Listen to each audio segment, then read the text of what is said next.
donc au nom de l'Union locale CGT d'Arles, tout d'abord bienvenue.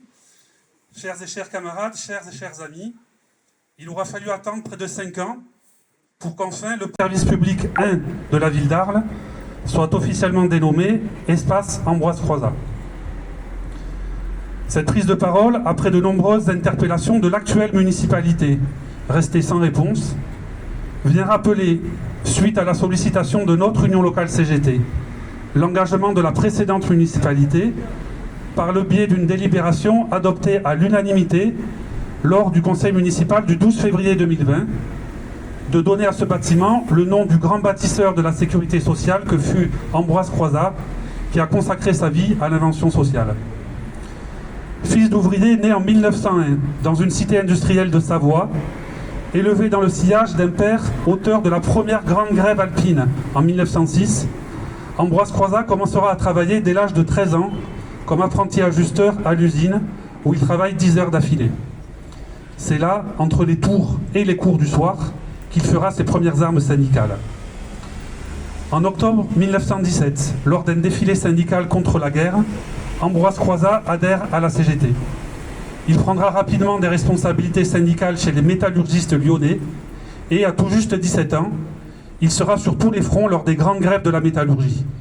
Il deviendra secrétaire général de la Fédération des métaux CGT unitaire en juin 1928 et sera un des grands artisans de la réunification entre la CGTU et la CGT en 1936. En parallèle, il est élu député en avril 1936. Ses combats à l'Assemblée nationale forgeront les grands acquis du Front populaire.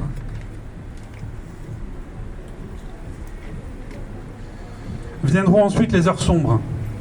Le procès des députés communistes en novembre 1939, à la suite duquel Ambroise Croizat sera enfermé dans les prisons de Vichy et les bagnes d'Algérie jusqu'en 1943, dont il sortira de conditions de détention éprouvantes en ayant perdu 32 kilos.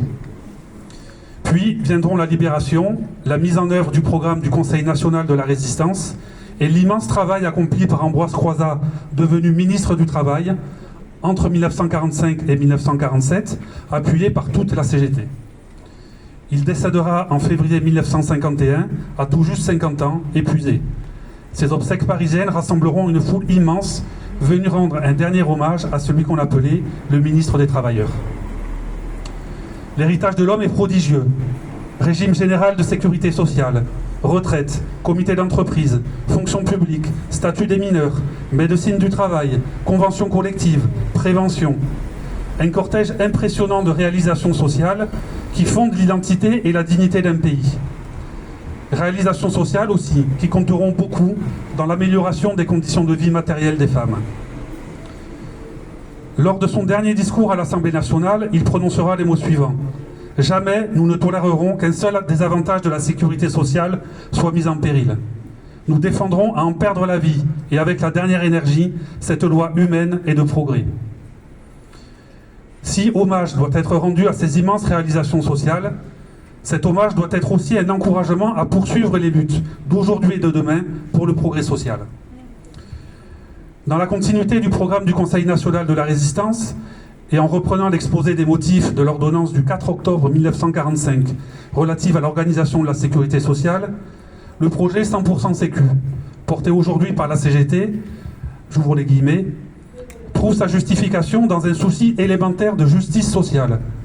Il répond à la préoccupation de débarrasser les travailleuses et les travailleurs de l'incertitude du lendemain, de cette incertitude constante qui crée chez eux un sentiment d'infériorité et qui est la base réelle et profonde de la distinction des classes. Face aux attaques incessantes et aux reculs successifs, la seule résistance ne peut suffire. La CGT s'engage résolument à redynamiser le système pour le développer et le porter au niveau des exigences et des besoins actuels. Dans cette mobilisation pour une autre conception de la société, l'égalité des droits en matière de protection sociale prend toute sa place avec la proposition de mise en place d'un 100% Sécu avec un seul collecteur et un seul payeur. Le but final à atteindre est la réalisation d'un projet qui couvre l'ensemble de la population d'un pays contre l'ensemble des facteurs d'insécurité grâce à l'ensemble des droits sociaux. Droit à la retraite, droit à la santé, droit à la compensation de la perte de l'autonomie, droit à la famille, droit à l'emploi. Et puisque, dans un pays où 88% des 30 millions d'actifs sont des salariés, puisque seul le travail produit la richesse, c'est la cotisation sociale, partie intégrante du salaire brut, qui est au cœur du financement de la sécurité sociale. Ce système solidaire qui permet à chacun de contribuer en fonction de ses moyens est bien plus que de simples obligations. C'est un véritable acte de solidarité nationale qui assure à tous l'accès aux soins et à la protection sociale en fonction de ses besoins, de sa naissance à sa mort. Le salaire net, c'est pour le mois, le salaire brut, c'est pour la vie. Ambroise Croizat nous rappelait « Ne parlez pas d'acquis sociaux, mais de conquis sociaux, parce que le patronat ne désarme jamais ». Et en effet, les attaques incessantes du patronat contre les cotisations sociales, entre allègement et exonération, creusent artificiellement le soi-disant trou de la sécurité sociale. C'est cela le coût du capital, qui fragilise notre modèle social et nous expose de plus en plus à la pauvreté et à l'incertitude du lendemain. Tous ceux qui s'attaquent aux cotisations sociales sont nos adversaires. Et parmi eux, l'extrême droite, qui prétend augmenter les salaires en rapprochant le brut du net, c'est-à-dire en diminuant les cotisations sociales. Dans cette bataille idéologique, et outre, bien entendu, l'égalité salariale entre femmes et hommes, la CGT défend partout des augmentations générales de salaire brut, plutôt que des primes occasionnelles non cotisées en bas de la fiche de paye. Aussi, fidèle à sa démarche de la double besogne, quotidienne par la réalisation d'améliorations immédiates, mais aussi d'avenir, en participant à la transformation de la société, la CGT appelle l'ensemble des travailleuses et des travailleurs, des privés d'emploi, des retraités, des jeunes, à poursuivre et amplifier la lutte pour un monde débarrassé de l'incertitude de lendemain.